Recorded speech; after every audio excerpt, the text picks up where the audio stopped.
Hello दोस्तों। मेरा नाम है दीपक डोडामनी और आप देख रहे हो मेरी ऑटोबायोग्राफी रत्नय्या टेल्स मेरे यूट्यूब चैनल रत्नय्या व्लॉग्स पे। दोस्तों, अगर आपने स्वदेश मूवी देखी है तो आपने ये गाना ज़रूर देखा होगा। तो इस गाने में जैसे पर्दा लगा के प्रोजेक्टर से मूवी दिखाई जा रही है, वैसे ही मूवीज़ हमने बचपन में देखी है। तो मेरे ख्याल से यादों की बारात पहली मूवी होगी जो मैंने हमारे कॉलोनी में पर्दे पे देखी थी। दो कोकोनट के पेड़ थे मैदान में, उन दो पेड़ों पे ही ये पर्दा बांधा जाता था और प्रोजेक्टर से मूवी दिखाते थे। सबसे ज़्यादा अगर हमने कोई मूवीज़ देखी है तो वो अमिताभ बच्चन की है। जंजीर से लेकर शोले तक हमने सारी देख डाली थी।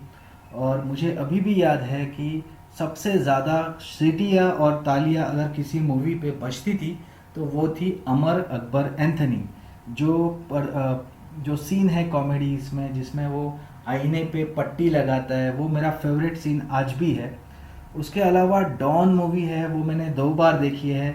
एक हमने हमारे ग्राउंड में भी देखी है और एक नवरात्र के समय पी क्वार्टर्स में पर्दा लगा के दिखाई गई थी, तब भी मैंने देखी है। तो टीवी पे देखने से पहले ये पर्दे पे देखने में जो मज़ा था वो कुछ और था, क्योंकि फैमिली के साथ बैठ के ग्राउंड में खुले मैदान में हम लोग ये मूवीज़ देखते थे। लाउड स्पीकर का आवाज़ हर जगह पे घूमता था। तो शान हो, याराना हो, ये सारी मूवी मैंने ऐसे ही बचपन में पर्दे पे देखी है। लास्ट मूवी अगर मैंने पर्दे पे जो देखी है वो बागी है शायद, क्योंकि बागी के बाद वो ट्रेंड चेंज हो चुका था। सुपर फ्लॉप मूवी थी ये। एनीवेज, तो ट्रेंड क्या चल रहा था, तो ट्रेंड चालू हुआ था वीसीआर का। वीडियो कैसेट्स हम लोग लाते थे घर पे और उसके ऊपर हम लोग ये देखते थे। और हमारे कॉलोनी से थोड़ा सा नज़दीक वाकोला मार्केट है, तो वाकोला में एक कांदा बटाटा वाला रहता था। उसने ये बिज़नेस शुरू किया था, तो हम लोग उससे ही वीसीआर रेंट पे लेके बहुत सारे मूवीज़ देखते थे। तो सबसे पहला मूवी जो मैंने आपको बताया, जो मैंने वीडियो कैसेट पे देखा था, वो मैंने प्यार किया था, महाशिवरात्रि के समय पे मंदिर में बैठ के। और दूसरा मूवी जो मैंने देखा है, मेरे ख्याल से वो सलमान खान स्टारर दिल है, जो मैंने सोना के घर पे देखा था। तो मैं ये वीडियो में बताऊंगा कि सोना कौन है और उसकी जो स्टोरी है। उसके पहले मैं थोड़ा आपको भाईंदर लेके चलता हूँ, क्योंकि रामायण के बाद और महाभारत के पहले सालुंग के फैमिली ये गैप के बीच में सांताक्रूज छोड़ के चली गई थी। वो लोग भाईंदर में शिफ्ट हुए थे, तो भाईंदर का जो उनका गृह पूजा था उसमें भी हम लोग शामिल हुए थे। मैं बहुत छोटा था, तो मुझे सिर्फ इतना याद है कि भाईंदर मुझे बहुत दूर लगता था। और उस समय पे वहाँ पे बिल्डिंग्स बहुत नज़दीक नज़दीक एक दूसरे के थी, ये मुझे अभी भी याद है। और बहुत सारे स्टेनलेस स्टील के बर्तन के दुकान मेरे याद में अब भी है, क्योंकि बस इतना ही मुझे उस समय का भाईंदर याद है। तो एनीवेज, हम लोग फिर से बात करते हैं सोना की।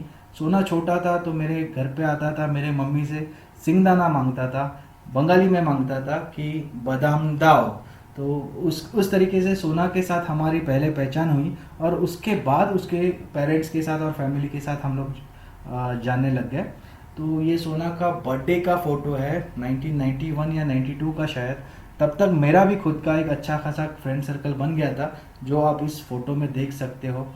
दोस्तों, मैंने प्राइमरी स्कूल में एडमिशन ले लिया था, समर्थ विद्यालय में। तो शैलेंद्र नाम से मेरा एक फ्रेंड बना था, जिसके साथ मैं ऊपर खड़ा हूँ पीछे। तो बात करते हैं सोना की। सुप्रियो राणा नाम है उसका। उसका घर पे हम लोग सुबह से लेके दोपहर तक रहते थे। तो वहाँ पे हम लोग टीवी देखते थे, टेप रिकॉर्डर सुनते थे। उसके घर पे दो कैसेट्स थी जो मेरी फेवरेट थी। तो सबसे पहली थी वो जॉनी लीवर की। जॉनी लीवर के जो एक्ट्स है, जो मिमिक्री है, उसकी कैसेट्स तब बना करती थी, और वो कैसेट्स बहुत लोग खरीदते थे। तो सोना के घर पे भी एक थी जो मैं हमेशा सुनता था। और जो दूसरी मेरी फेवरेट कैसेट थी वो शोले के डायलॉग्स की। जी हाँ, शोले के डायलॉग्स की भी कैसेट्स तभी बनती थी, और मेरे ख्याल से वो भी बहुत बड़ी कैसेट थी, बहुत लोग उसको सुना करते थे।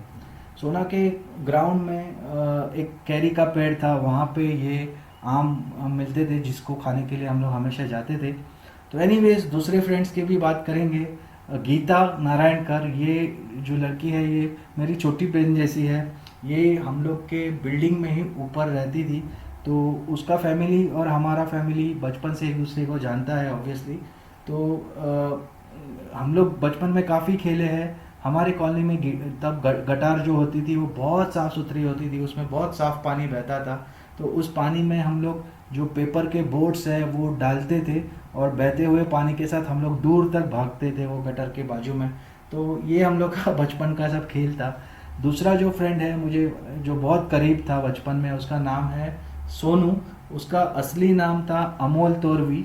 मेरे बड़े भाई के फ्रेंड का वो छोटा भाई है, तो ऑब्वियसली मेरे भाई का भी उसके घर पे आना जाना रहता था, मेरा भी आना जाना रहता था।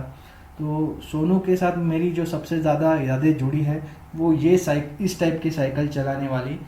सोनू के पास रेड कलर की साइकिल थी जिसके टायर काफ़ी बड़े बड़े थे। मेरे पास भी एक ब्लू कलर की साइकिल थी, लेकिन वो छोटी छोटी टायर वाली साइकिल थी। एनीवेज, तीसरा जो फ्रेंड है वो औसाफ है। देखा जाए तो औसाफ को मैं ये दोनों से भी पहले मिला था। औसाफ मेरे सामने A10 में रहता था। उसका बड़ा भाई आफ्ताफ मेरे बड़े भाई का फ्रेंड था। तो औसाफ के घर पे हम लोग शिरकुरमा खाने जाते थे ईद में। औसाफ के यहाँ पे बकरी ईद के समय वो लोग बकरी लाते थे, तो वो बकरी को घुमाने का, ग्राउंड में खाना खिलाने का, वो सब भी काम हमने किया है। बहुत मज़ा आया था औसाफ के साथ। अनफॉर्चुनेटली ही इज़ नो मोर। मेरी उसके साथ जब पहचान हुई थी वो सालों के घर पे जब मैं टीवी देखने जाता था तब हुई थी। वो भी टीवी देखने आता था, लेकिन अगर टीवी बंद कर दिया तो वो बड़बड़ करते करते वो बाहर जाता था और पत्थर उठा के मारता था। जी, थोड़ा सा वो मेंटली अनस्टेबल था, लेकिन मेरा बेस्ट फ्रेंड था। इसके बाद है वैशाली चौहान। तो वैशाली एक्चुअली सोना के बिल्डिंग में रहती थी, तो सोना की पड़ोसन ज़्यादा थी। उसकी छोटी बहन थी कविता। तो ये दोनों हम लोग भी इनके घर पे जाते थे और वो लोग भी हमारे घर पे आते थे। उनके दो भाई थे, जीतू और रवि। तो बड़ा वाला गिटार अच्छी बजा लेता था, ये मुझे आज भी याद है। उनका घर पे हम लोग ये बिंदी का काम करने जाते थे, क्योंकि क्या था कि उसकी माँ वर्क फ्रॉम होम करती थी। बिंदी का पैकेट में बिंदी भरना, तो हम लोग भी उनको सपोर्ट कर। तो खैर, इस फोटो में और जो है उनका मैं आपको पहचान करा देता हूँ। सुचित्रा एंड मिनल, तो ये जगताप सिस्टर्स है। बड़ी वाली को हम लोग मंटी बुलाते थे, छोटी वाली को पिंकी। उसके अलावा उनकी और एक बड़ी बहन है प्रतिभा, जो मेरे बड़े सिस्टर की बेस्ट फ्रेंड है। उन तीनों का ये छोटा भाई है स्वप्निल, जिसको हम लोग बाड़ा बुलाते थे। तो खैर, उसके अलावा आप जिस फोटो को अब देखने वाले हो वो है सुप्रभात का, सुप्रभात राणा। जी हाँ, राणा मतलब सोना का छोटा भाई है ये। अनफॉर्चुनेटली डेंगू से एट द एज ऑफ 22 वो हमको छोड़ के चला गया। इसको हम लोग सनी बुलाते थे। उसके बाद आती है मेरी बहन संगीता। मैंने जैसे बताया आपको, मेरे से 2 साल ये बड़ी है। उसके हाथ में जो आप देख रहे हो वो सिंटी है, सपना, सोना की सबसे छोटी बहन। और उसके बाद आता है ये मेरा फ़ोटो। तो मेरे साथ जो येलो टी शर्ट में बच्चा है वो है शैलेंद्र, मेरा बचपन से फ्रेंड। हम लोग फिफ्थ से लेकर 10th तक, मैट्रिक तक हम लोग साथ में पढ़े हैं इस स्कूल में, मुलांचे मुलिंचे समर्थ विद्यालय कलीना। तो ये विद्यानगरी सांताक्रूज में पढ़ता है। मेरे सारे भाई बहन मेरे साथ इसी स्कूल में थे। तो एनीवेज, ये है हमारा 1992 का फ़ोटो। दोस्तों, ये 1990 का वीडियो है, लेकिन मैंने आपको ये फ़ोटो इसलिए दिखाया क्योंकि मेरे पास यही था, अदरवाइज़ मैं दूसरा कोई दिखा देता था। तो ठीक है, तो फिर से चलते हैं 1990 में, जब प्राइम मिनिस्टर देश के थे वीपी सिंह जी। वीपी सिंह जी पहले तो कांग्रेस में थे, लेकिन बाद में उन्होंने नेशनल फ्रंट बनाया था जिसके वो प्राइम मिनिस्टर बन गए। जब वो कांग्रेस में मिनिस्टर ऑफ कॉमर्स थे, उन्होंने 2 काम किए थे। पहला चीज़ तो उन्होंने ये किया था कि बोफोर्स के जो दलाली में जो लोग हैं उनके नाम की एक लिस्ट लेके वो घूमते थे और सबको डराते थे कि मैं ये लिस्ट पब्लिक कर दूंगा। दूसरा चीज़ ये किया था उन्होंने कि धीरूभाई अंबानी जो कांग्रेस को फंडिंग करते थे, उनके खिलाफ इनकम टैक्स की रेड डलवाई थी। ये सब चल रहा था, फिर भी वो पीएम बने और देवीलाल जी डेप्यूटी पीएम बने। देवीलाल जी को लेकिन उनको पद से हटाना पड़ा, क्योंकि जब उनके ऊपर आरोप हुए कि देवीलाल जी ने हरियाणा का जो इलेक्शन है उसमें अपने बेटे को जिताने के लिए काफ़ी वायलेंस करवाया, काफ़ी बूथ कैप्चरिंग करवाई। तो ऐसे हाल में वीपी सिंह जी को पता था कि उनकी सत्ता जो है वो ज़्यादा टिकेगी नहीं, इसलिए उन्होंने 2 निर्णय तड़का-फड़की ले लिए।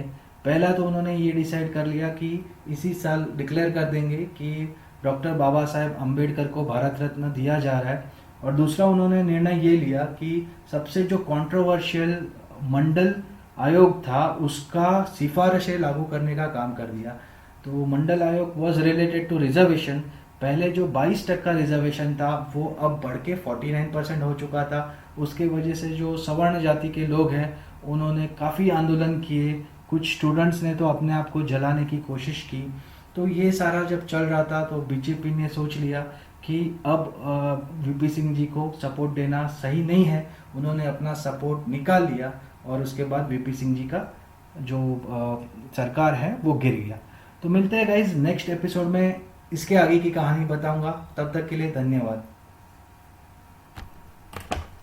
करते थे।